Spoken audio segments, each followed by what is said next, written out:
कातकरींच्या अस्तित्वासाठी श्रमजीवीचे आत्मक्लेशातून आत्मनिर्भर आंदोलन सुरू. बुधवारपासून ठाणे जिल्हाधिकारी कार्यालयासमोर आदिवासी कातकरींच्या विदारक परिस्थितीच्या पार्श्वभूमीवर उत्तरदायित्वाची भावना म्हणून श्रमजीवी संघटनेचे अध्यक्ष रामभाऊ वारणा आणि संस्थापक विवेक पंडित यांच्यासह राज्याचे अधिक पदाधिकाऱ्यांनी आत्मक्लेशातून आत्मनिर्धन मौन पाळून आंदोलनास सुरुवात केली. देश स्वातंत्र्याच्या शताब्दीच्या उंबरठ्यावर आहे, तर देशाची आर्थिक राजधानी असलेल्या मुंबईपासून केवळ काही किलोमीटर अंतरावर राहणाऱ्या आदिम कातकऱ्यांच्या श्रमाचा अमानुष बाजार सुरू आहे. लहान मुलांचं बालपण खुळून नेलं जातंय, त्यांचं माणूस म्हणून जगणंच नाकारलं जाते. दारिद्र्य, अन्याय आणि प्रशासनाच्या दीर्घकालीन अंमलबजावणीतील दिरंगाईमुळे हा आदिम समाज खुलेआम उद्ध्वस्ततेच्या मार्गावर उभा आहे. श्रमजीवी संघटनेने आता या आदिवासी जमातीसाठी आत्मक्लेशातून आत्मनिर्धाराचे निर्णायक पाऊल उचलले आहे. निरक्षरता आणि दारिद्र्यामुळे अल्पवयीन मुलींची खरेदी विक्री, कर्जबाजारीपणामुळे पुन्हा वाढलेली वेठबिगारी, स्थलांतरांमुळे अर्ध्यावर राहिलेले शिक्षण आणि बालमृत्यूंच्या वाढत्या घटना या सर्वांनी कातकरी समाजाचे जीवन अंधारात लोटले आहे.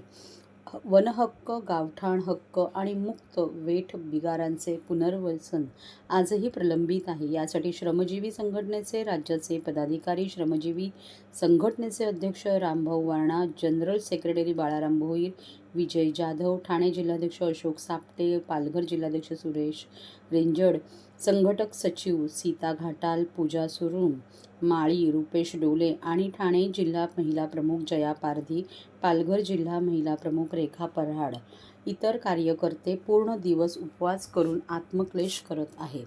अन्यायकारक आणि मानवी संवेदनांनी चिरडून टाकणाऱ्या आजच्या विराधक परिस्थितीकडे शासन आणि समाजाचे लक्ष वेधण्यासाठी श्रमजीवी संघटनेचा ठाणे जिल्हाधिकारी कार्यालयासमोर आत्मक्लेशातून आत्मनिर्भर सुरू असताना संघटनेच्या प्रत्येक गावापाड्यात प्रौढ सभासद दिवसभर उपाशी राहून आत्मक्लेश करून सायंकाळी प्रत्येक गावागावात पाड्यापाड्यात आपल्या घराघरात नव्या आत्मनिर्धाराचा प्रतिकात्मक दिवा लावणार आहे. आंदोलनस्थळीही आज हा दिवा संध्याकाळी लागणार आहे. आत्मक्लेशातून आत्मनिर्भर हा 5 नोव्हेंबर ते 6 नोव्हेंबर असे 2 दिवस होते. गुरुवारी 6 नोव्हेंबरला ठाणे आणि पालघर जिल्ह्यातून आदिवासी बांधव जिल्हाधिकारी कार्यालयावर वस्तीच्या तयारीत धडकणार आहेत. हा केवळ संघर्ष नसून परागंदा होत असलेल्या समाजाच्या अस्तित्वासाठीचा निर्धार आहे. आपल्या प्रिय देशाच्या स्वातंत्र्याच्या 80 वर्षानंतर आता लवकरच स्वातंत्र्याची शताब्दी आपण करतो आणि 2047चं व्हिजन आपल्या देशाचं महासत्ता बनण्याचं कसं असेल त्याची स्वप्न आपला देश पाहत असताना मुंबई या आंतरराष्ट्रीय महानगराच्या जवळ जगणारी कातकरी ही जी आदिम जमात आहे आदिवासींच्या मधली, ती जमात मात्र भीषण वास्तवाला सामोरं जात आहे. 12-13 वर्षाच्या मुली नगर जिल्ह्यातल्या संगमनेरचे लोक या ठिकाणी येऊन खरेदी करून जात आहेत. अशा 6 घटना आता गुन्हे अशा पद्धतीचे दाखल झालेले आहेत. लहान लहान मुलांची विक्री 500-500 रुपयाला मेंढपाळांसाठी किंवा मच्छी सुकवण्यासाठी, घरकामासाठी या कातकऱ्यांची जात आहेत.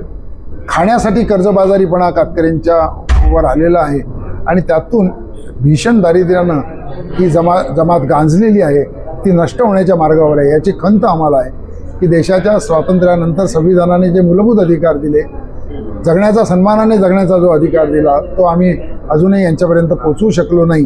याची खंत आम्हाला आहे आणि या समाजाला जागृत करण्याकरता, त्यांना संघर्षाला प्रवृत्त करण्याकरता आम्ही आज आत्मक्लेश आणि उद्या निर्धार करतो. आज आम्ही सर्व गावागावामध्ये, घराघरामध्ये उपवास करतायत. या ठिकाणी सुद्धा संघटनेचे पदाधिकारी उपवास करतील आणि आत्मक्लेश करतील आणि उद्या निर्धार करून या कातकरी समाजाला संघटित करून त्यांना या भीषण दारिद्र्यातून बाहेर काढण्याचा प्रयत्न करतील. अनेक लोक मंत्रालयाकडे सरकारला जाग येण्यासाठी, मात्र जिल्हा हा निवडलेला आहे. तुम्ही काय वाटतं येणाऱ्या काळात सरकारला जाग येण्यासाठी मोठ्या प्रमाणात संख्येने पुढे मंत्रालयाकडे कधी कूच करणार? उद्या मोठ्या प्रमाणावर 50 ते 60 हजारापेक्षाही जास्त आदिवासी हे या ठिकाणी येतील. ते मुख्यतः निर्धार करण्यासाठी येतील की अजूनही स्वातंत्र्याच्या 80 वर्षानंतर लढाई बाकी आहे, स्वातंत्र्य मिळणं बाकी आहे. आपल्याच समाजातला एक घटक हा अजूनही मागे आहे. त्यामुळे उद्या सरकारकडे आम्ही काहीही मागणार नाही. आम्ही निर्धार करणार आहोत की या सरकारकडून हिसकावून कसं घ्यायचं आणि कातकरी समाजाला निश्चितपणे संघटित करून संघर्षाला प्रवृत्त कसं करायचं याचा निर्धार करायला आम्ही येणार आहोत. सरकारने काही द्यावं काही देऊ नये आम्ही काहीच मागणार नाही, कारण जे द्यायचं आहे ते संविधानाने इतकं दिलं आहे ते 80 वर्षात सरकारने पोचवलेलं नाही आहे, हे आमची खंत आहे. आदिवासी मंत्री होऊन गेले, आता देखील आहेत, मग त्यांच्या संदर्भात हे काय कागदपत्र तुम्ही निवेदन यापुढे? मी आढावा समितीचा अध्यक्ष म्हणून सुद्धा मी खंत व्यक्त करतोय ना, की आढावा समितीचा अध्यक्ष म्हणून मला राज्यमंत्री दर्जा होता, मला मंत्री दर्जा होता. मी माझी दुःख शासनाला सांगेन, पण माझी खंत आहे की मी या कातकरी समाजाला न्याय नाही देऊ शकलो.